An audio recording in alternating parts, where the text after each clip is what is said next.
Мухимсейтилер, отбасылық құндылық дегеніміз, отбасындағы адамдардың бір-біріне қолдау беру, қиын қыстау кезінде әрқашан бір-біріне демеу беру. Міне, осының бәрі біздің отбасыда сақтайтын құндылықтарымызға жатады. Тек қана осы емес, біз әрқашан ұлттық құндылығымызды, тілімізді сақтауымызда бұл отбасындағы мәңгілік құндылықтардың біріне жатады. Менің өмірім мектептен тығыз байланысты болғандықтан, мен ұстаздар және оқушылардан сұхбат алған болатынмын. Бұл сұхбаттың негізгі мақсаты отбасылық құндылықтың қазіргі таңда қаншалықты маңызды және қаншалықты бағалы екенін білу. Сіз үшін отбасы деген не? Мен үшін отбасы деген менің әкем және де анам. Менің отбасым бақыт, бала, ана, ата-ана.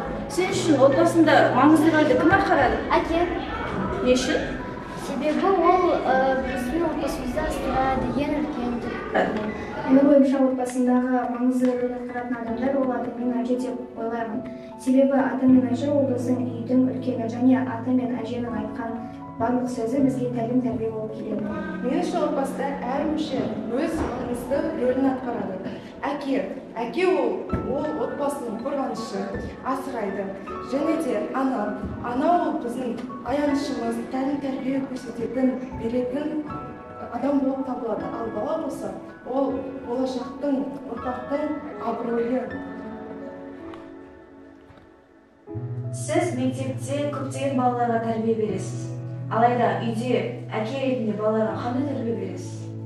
Сұрағы жақсы екен. Жалпы айтады ғой, бір әкенің тәрбиесін 100 мектепте бере алмайды деп. Ең бастысы менің ойымша әке ол өз үлгі болу керек.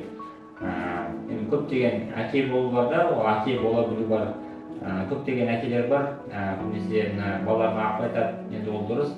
Бірақ та ең бастысы әке өзінің жүріс-тұрысымен, іс-әрекетімен балаларға үлгі бола білу керек. Мысалы, өзі бір физикалық жаттығу жасаса, сол өзі жасап жүрсе, соны балаларға үйрету керек. Сол әке көрген ол жаңа демекші, балада түйгенде сол әкесінің көрген істеді. Бізде қазақтар жақсы салт бар.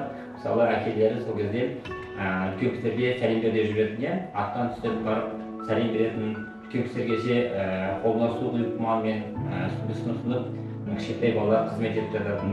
Соның барлығы кезінде әке көрген балалар деп айтамыз. Көз көргендер айтып жатады, мынаның әкесі қандай жақсы деп. Яғни бұл атасы жақсы адам болған деп айтады. Яғни ол бала, сол баланы біз тәрбиелі бала деп айтамыз. Яғни ол текті бала деп айтамыз. Текті қазақта текті деген жақсы сөз бар.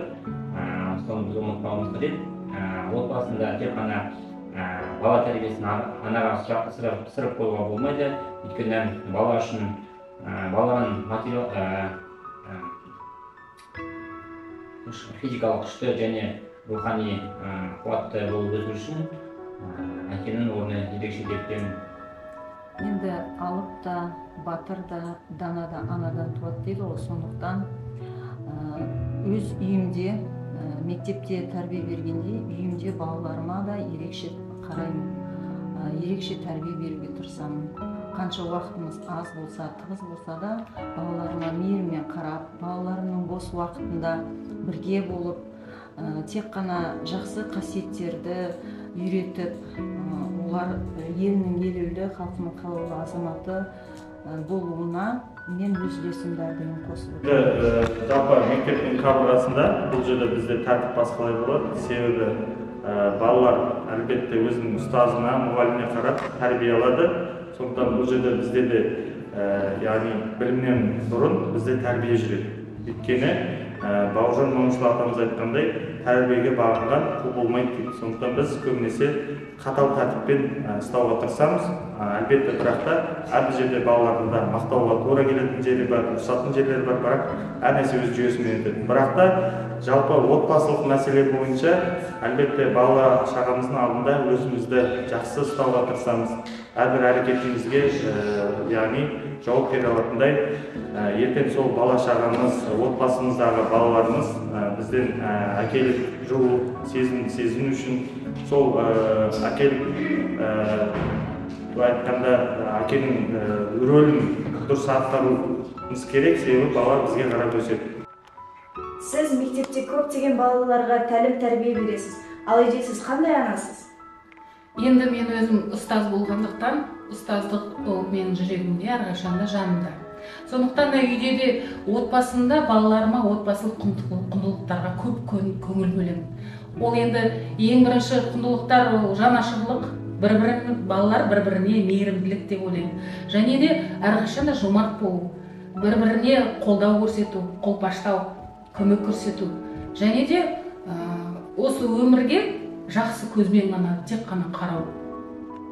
Енді ана ретінде балаларыма әрқашанда ананың жүрегі үлкен ғой бала үшін. Сондықтан балаларыма әрқашанда жүрегімді сыйлаймын деп айтамын. Олар үшін барлығын, бар күшімді барлығын беремін. Айтылған сұхбаттардың жауаптарын қорыта келе біз әрбір адамның рөлі отбасында маңызды екенін түсінеміз. Яғни тіпті атаның да, әженің де, әкенің де, ананың да, тіпті баланың да өзіндік бір маңызды рөлі барын түсінеміз. Сол себептен біз отбасымызды қадірлеп, отбасы құндылықтарын сақтайық.